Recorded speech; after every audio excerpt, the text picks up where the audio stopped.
Good morning, Liberty. We are live. It is Wednesday morning, December the 19th, 2018. My name is Michael Boldin, broadcasting to you through our YouTube channel for the 10th Amendment Center, here from my home office and studio in downtown Los Angeles. It's 9:30 a.m. Pacific time on the West Coast, so good morning to you. Good afternoon, good evening, whenever you happen to be watching, whether it's live here on YouTube or it's in the archive through our other channels at Brighteon, BitChute, Facebook, Twitter, or through the podcast, iTunes, Spotify, Google, etc. I really appreciate everyone who's joining me in the live chat. Ward, States Rights Gist, Denver Libertarian, Dusty Cartenson, Luke Porras, Arizonan Eagle, Larry Clark, Robert Sanderson, and everybody else who I know is jumping on the live stream rather than rambling a lot like I do most shows. I want to get right into this mess from Donald Trump and his entire administration that we know has been coming for quite some time now, but was released formally yesterday. That is, it is by executive fiat redefining terms to ban bump stocks. They're banning bump stocks. And instead of just getting into some of the nitty-gritty of the legal end of the things, I want to clarify first my view personally and the view of the 10th Amendment Center. That is, first of all, there are zero things that the federal government is authorized to do to restrict the right to keep and bear arms. That includes restricting ammunition, registrations, banning certain types of firearms, banning accessories, calling accessories a machine gun, for example.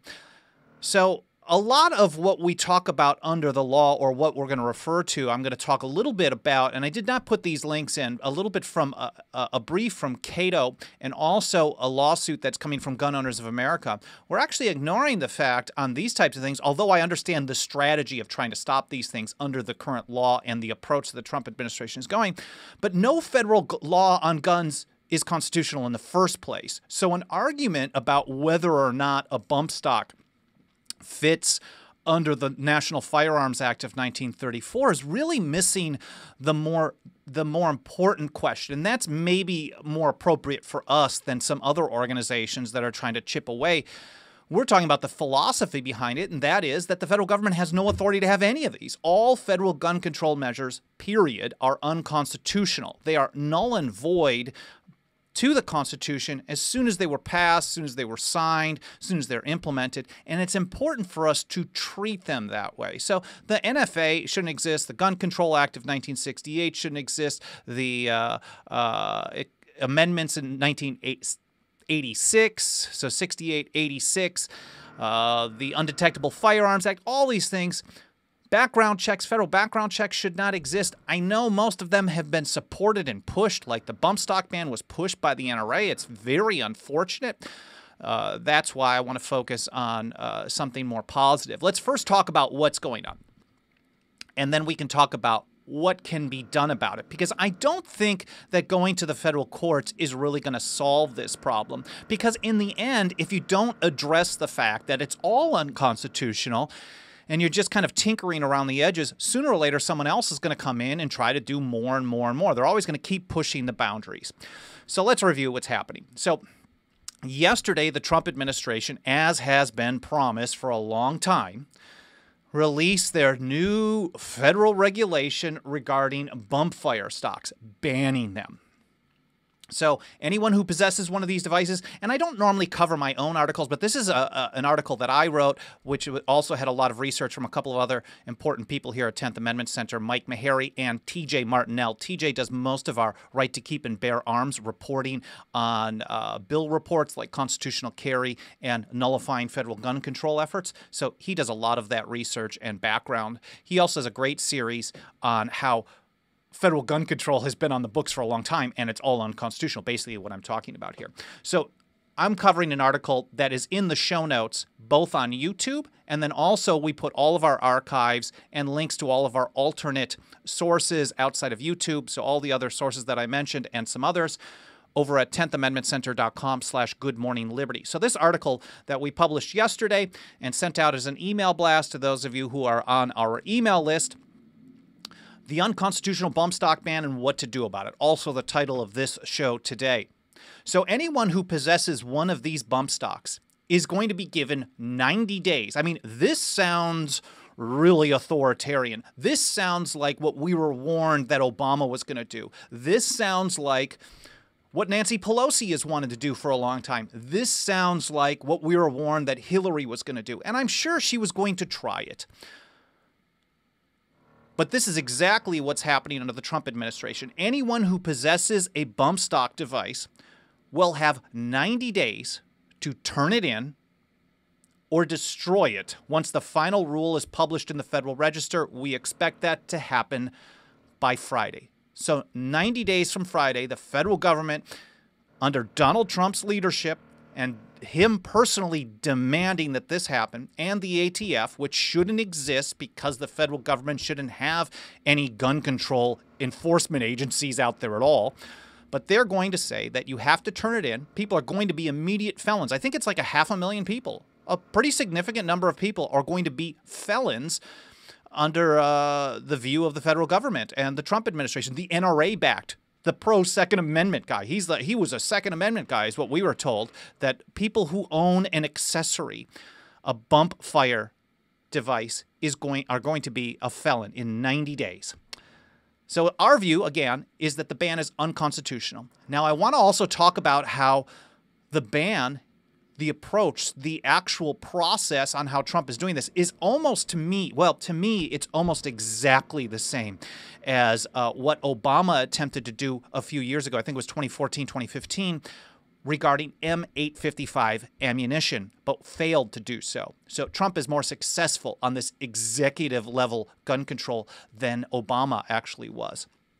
And then I also want to talk about, more importantly, what to do about it and what's actually happening. We're looking at Idaho, Texas, and elsewhere. But before getting to that, I do want to point out that Gun Owners of America, which is an excellent organization, we don't agree on everything, but I think they are very good. They are 100% consistent in their views, and they are unwilling to basically bend the knee for political expediency. That's my opinion on them. I think Jews for Preservation of Firearm Ownership is also a very good organization, JPFO.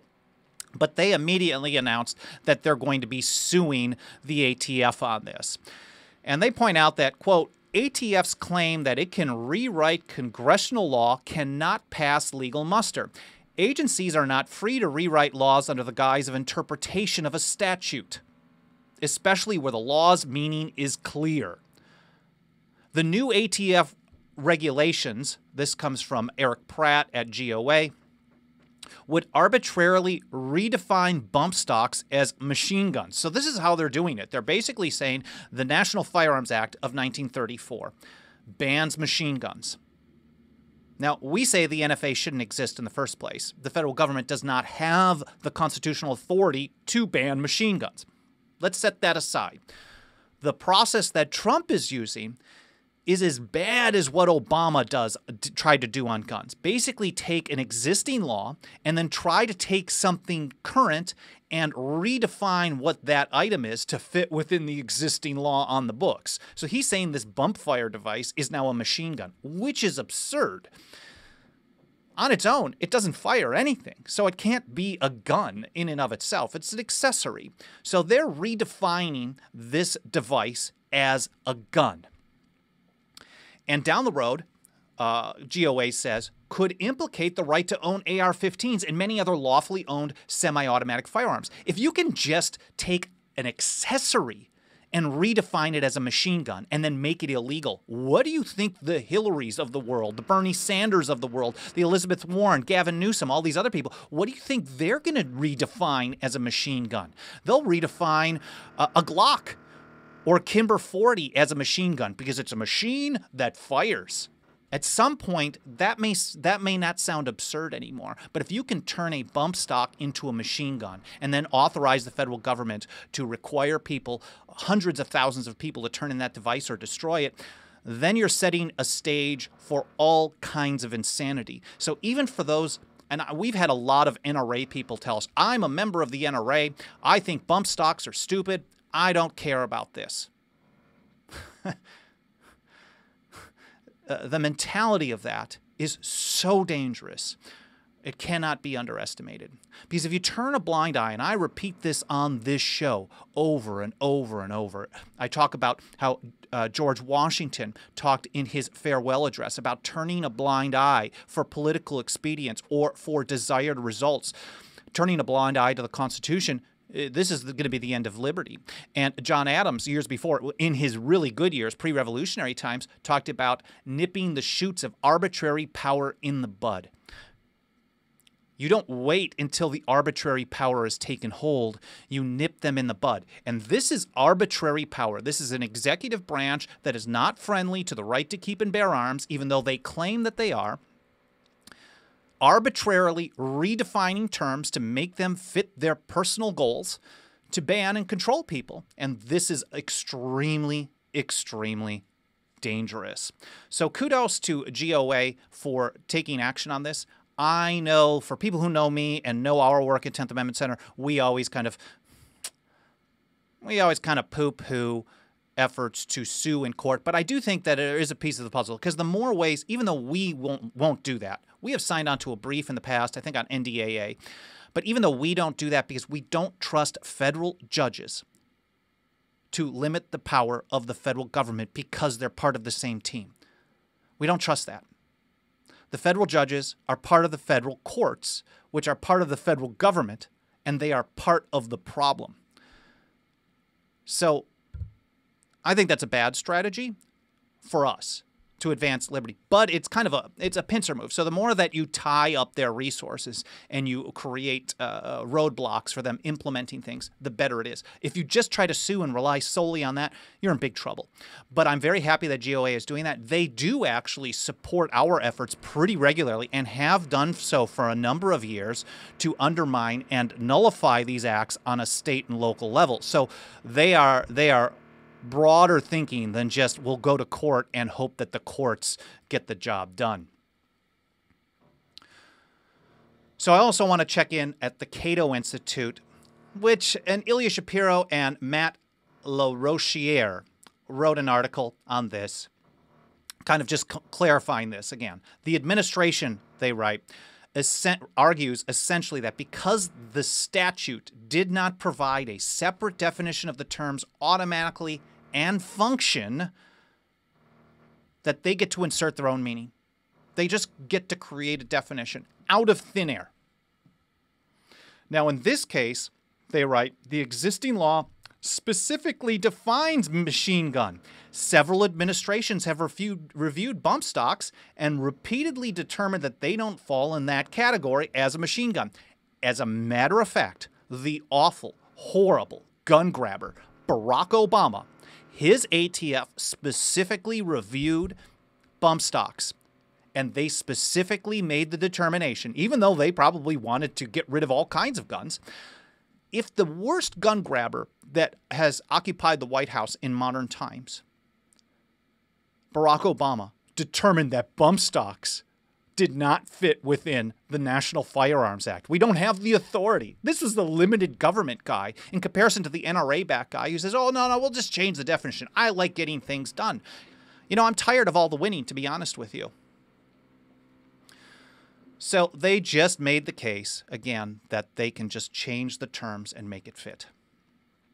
So let's go through a little bit more here. I want to compare a little bit of what, for those who aren't aware, I know there's some gun rights activists, EHP Training, good to see you here, and a number of others, plus a number of members that are here in the chat. I really appreciate all your support. And I did not mention earlier, which I should, and I appreciate EHP pointing it out. Smash those likes. If you are watching live, you're watching in the archive, you're listening later on, whatever it may be, smash that like button, share the link to this episode, leave some comments, leave a review in the podcast. All that triggers those, I like the term trigger, that's a pun. It triggers the platform that you're watching or listening on to show it to more people. So please do that. I appreciate everyone who's commenting and everyone who's liking and sharing. It really means a lot, and it helps us get the word out. So some people aren't aware that what Trump is doing is technically the same strategy as what Obama has done. And the subheading that I put on this article is two peas in a pod. Listen to this. Acting Attorney General Matthew Whitaker signed the new rule Tuesday morning. This is notable considering the fact that the Obama administration did not believe that federal law allowed it to ban bump stocks. And they actually sent a letter. I forget the name of the organization.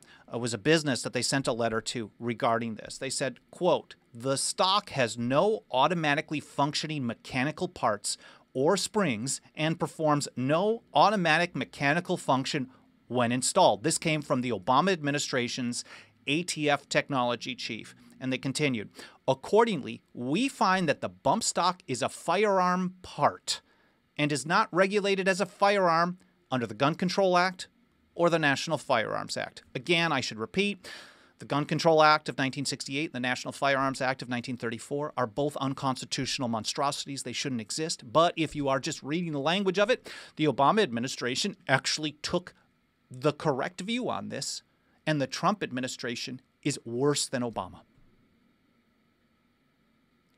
So I continue to say it's a dangerous and unfortunate step for the Constitution and liberty.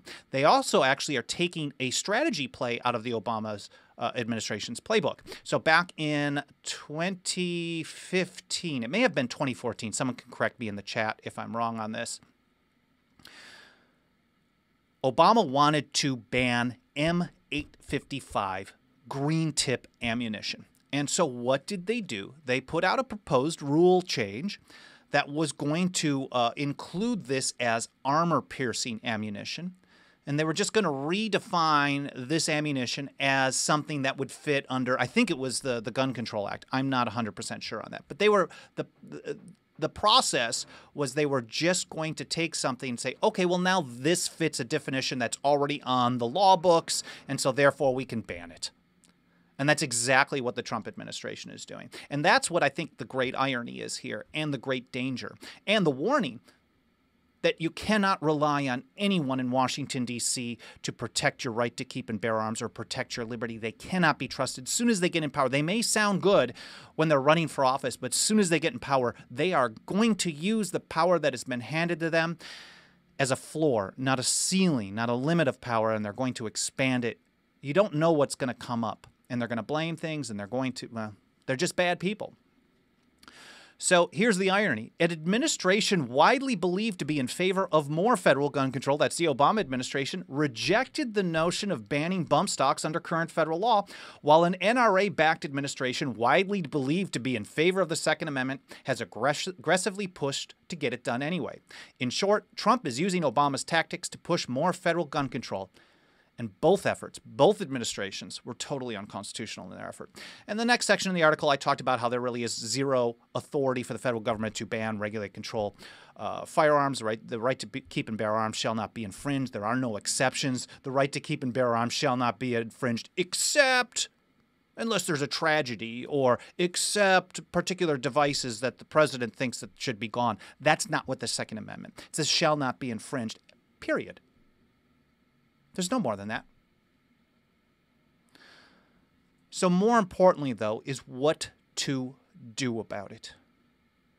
If electing, finally, an NRA-backed president gives us more, and I could actually make the claim that electing an NRA-backed president is more dangerous than electing a Hillary Clinton. Because Hillary, we know, would have tried this type of thing. We know what happened under Obama. Republicans were strong in resistance on a federal and a state level. Now,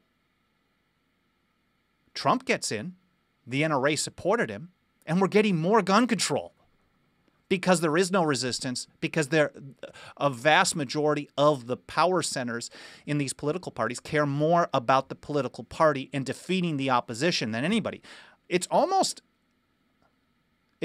possible that some people on the left will side against Trump on this. Hey, Obama said we can't do this. This is not the proper role. This is executive power gone awry. I don't know. I haven't seen that yet, but that would really cement this thought process in.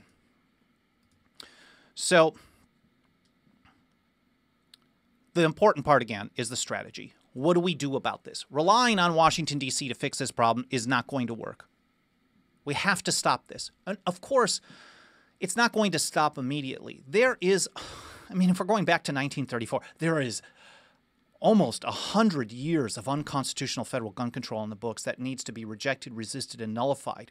And that's not going to happen overnight. So anyone promising a silver bullet to you is a snake oil salesman. I am not.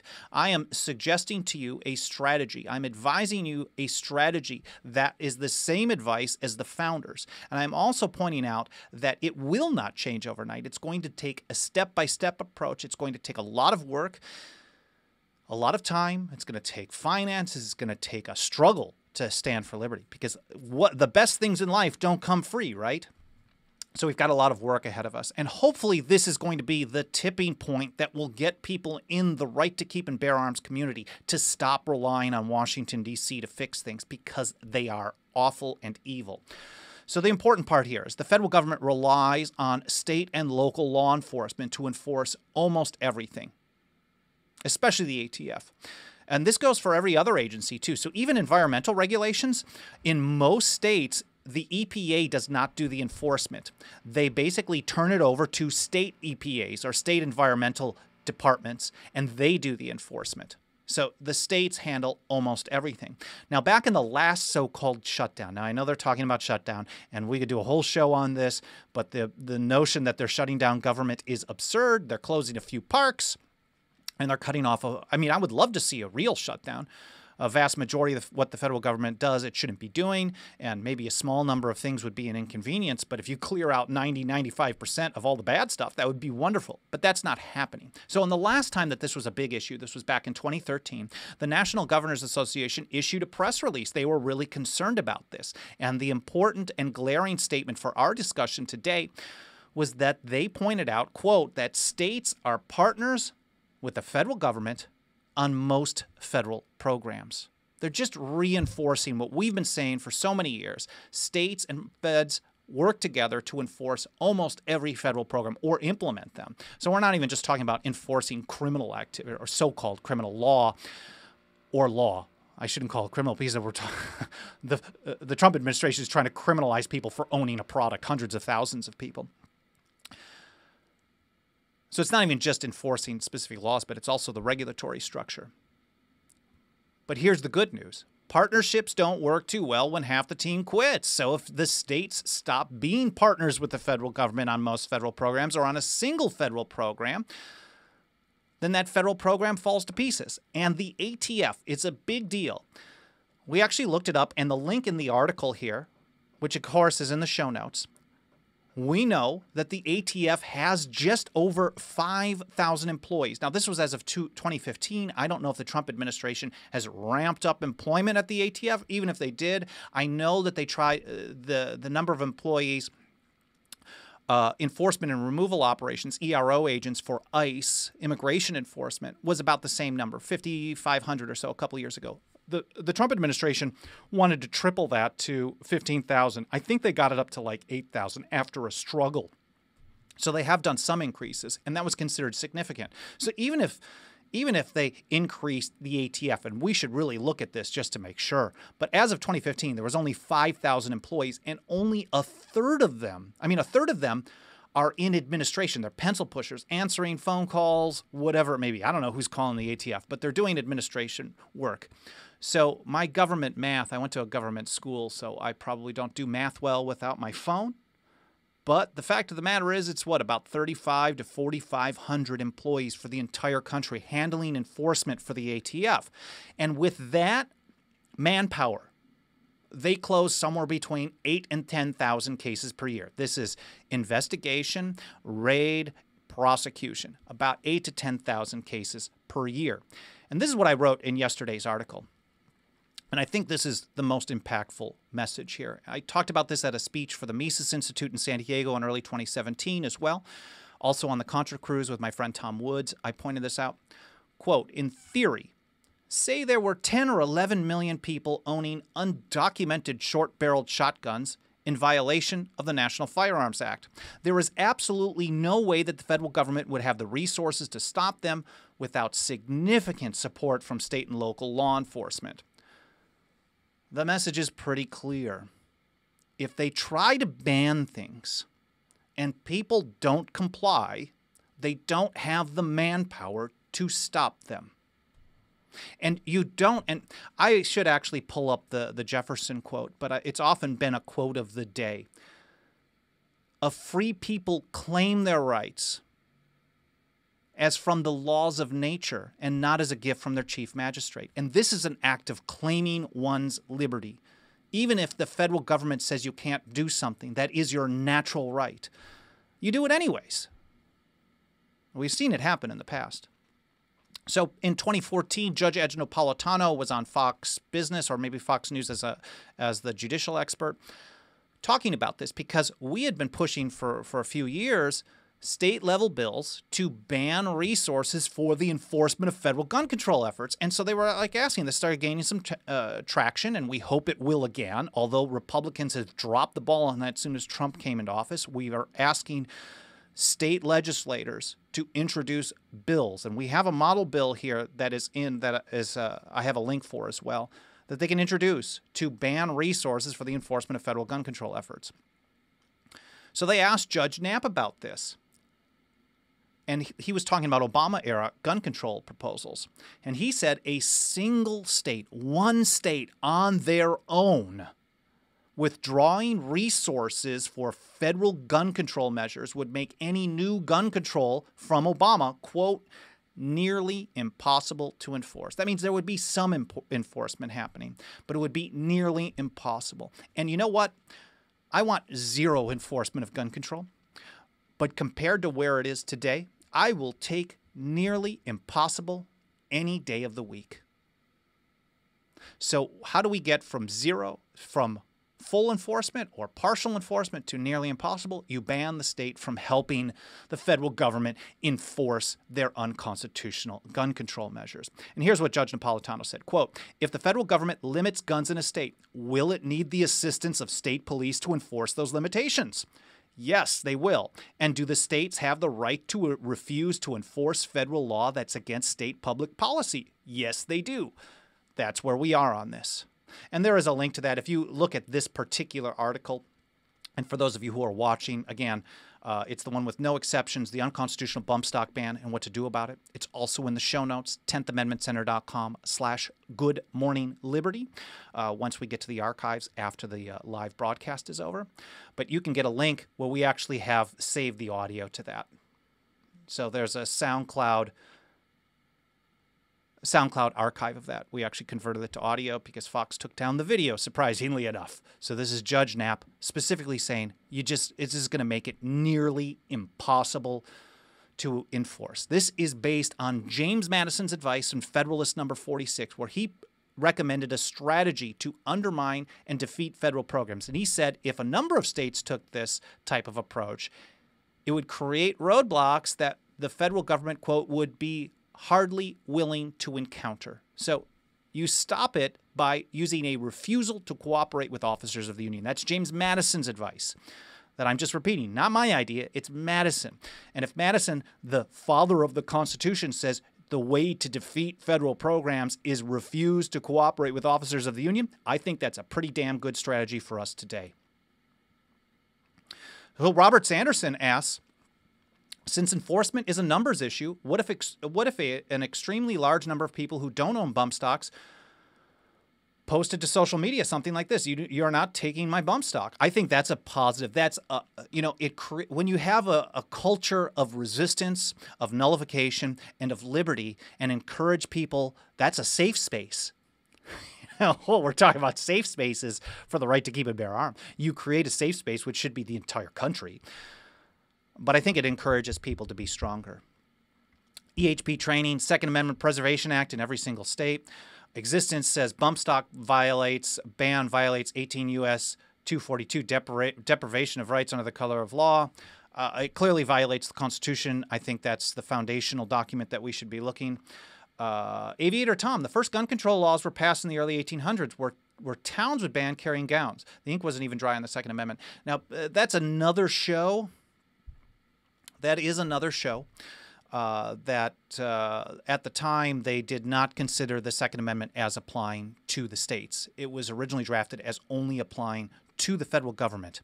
And so that is not surprising, even though state constitutions probably restricted it. So it was probably a violation. See, everyone saw state constitutions really as the primary thing for most issues. And it was probably a violation of that. And I think we should start looking at our state constitutions as well. They're very important. We cover that on a report for Idaho as well. Aviator Tom says states won't do this.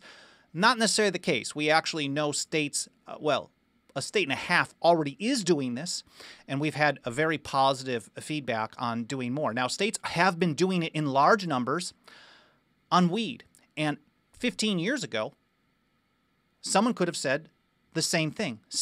Now, Aviator Tom is probably correct when he says most state governments want to remove our guns as well. So Florida, for example, supposedly red state, they just banned bump stocks too.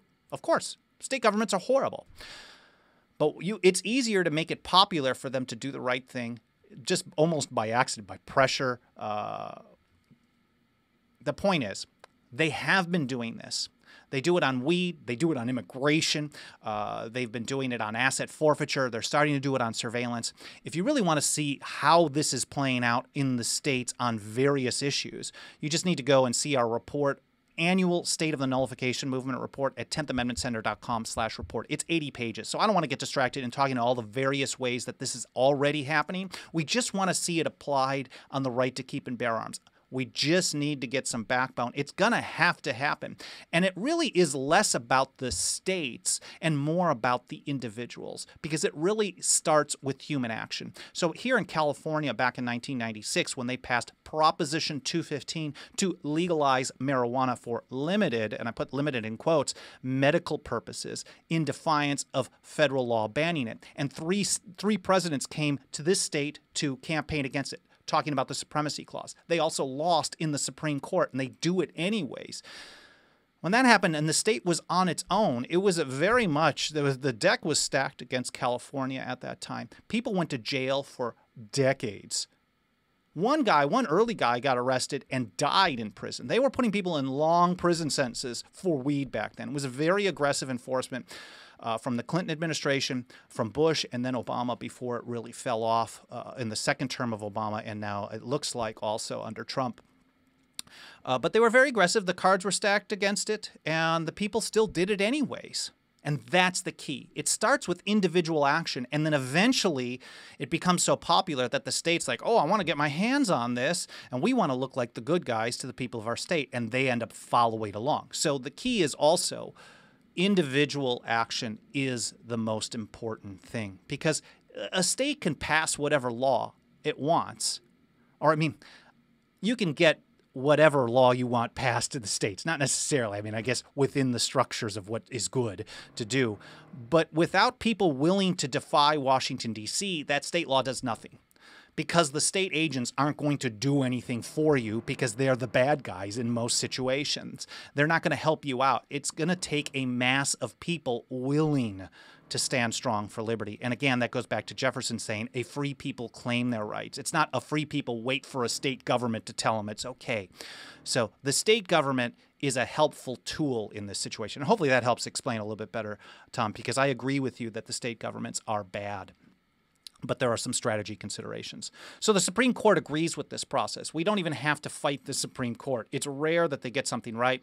But in 5 cases going all the way back to 1842, they've upheld something known as the anti-commandeering doctrine, which is reiterated over and over and over. And again, earlier this year, on a sports betting case, that the federal government cannot require states to use resources or personnel to help enforce federal laws or implement federal regulatory programs. The most famous case is 1997, Prince versus U.S. This is Sheriff Mack and Jay Prince, Sheriff Prince, regarding some federal gun control from the Clinton administration. Basically, that this is what Scalia wrote. We held in New York that Congress cannot compel the states to enact or enforce a federal regulatory program.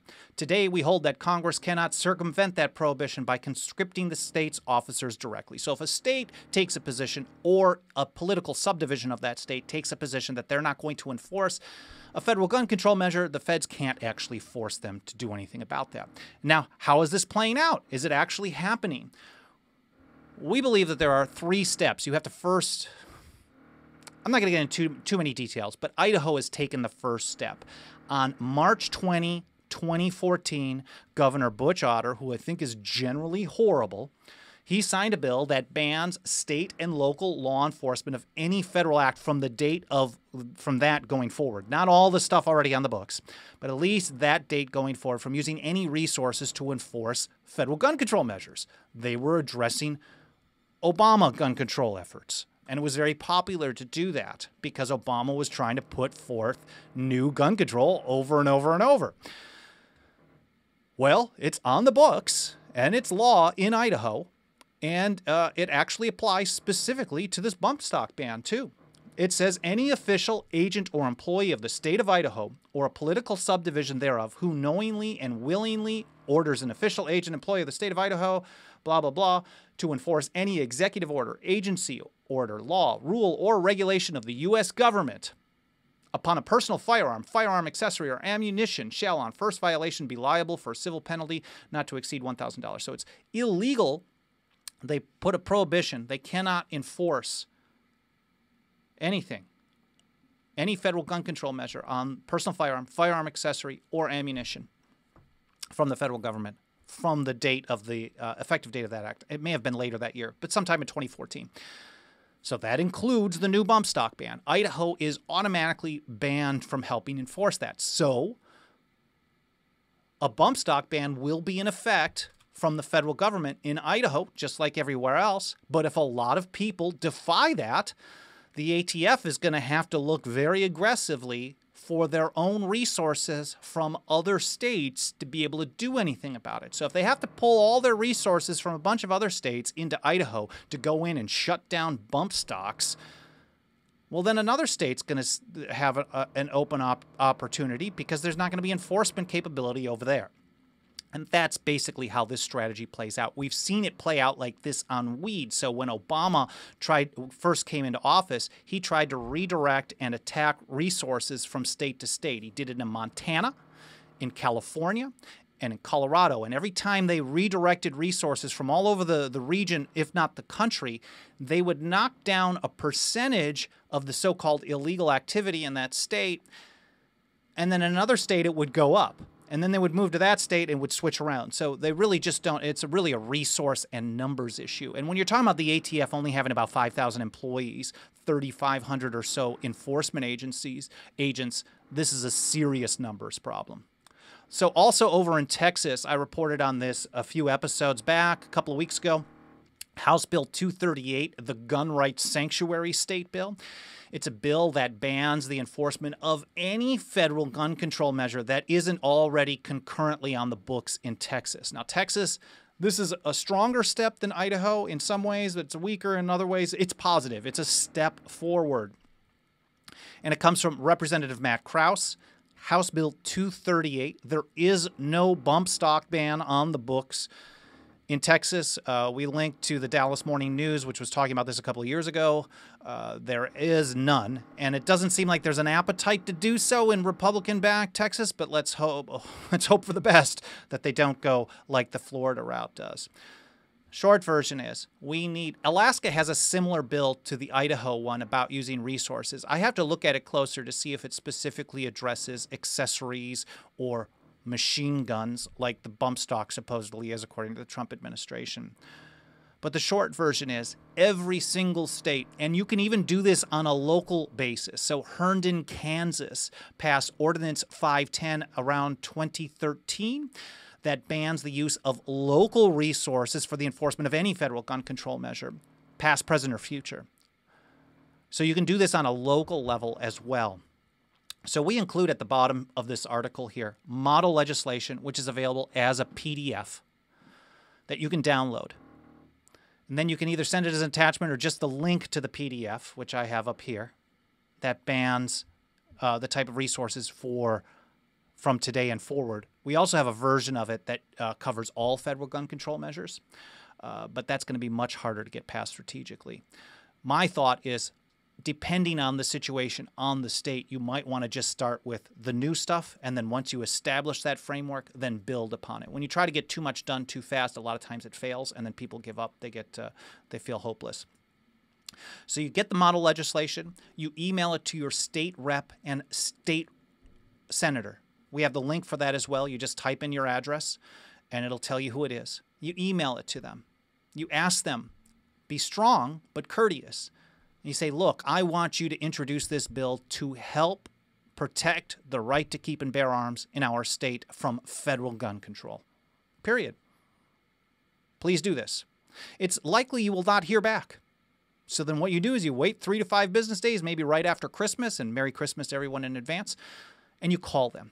This is the strategy that makes a huge difference. Most state legislators never hear from anyone. They'll get a bunch of emails. A lot of times that was organized through a form from some organization. Those get pushed aside because they're all the same. But if you individually and personally email, you might get a response. You might get a form response. But a phone call to follow up, 10 phone calls, can make a huge difference on a state legislative basis. So I've got links to all of this in the show notes here on YouTube. Also, if you're watching or listening to the archives, it's at 10thamendmentcenter.com/goodmorningliberty. It's extremely important to do this.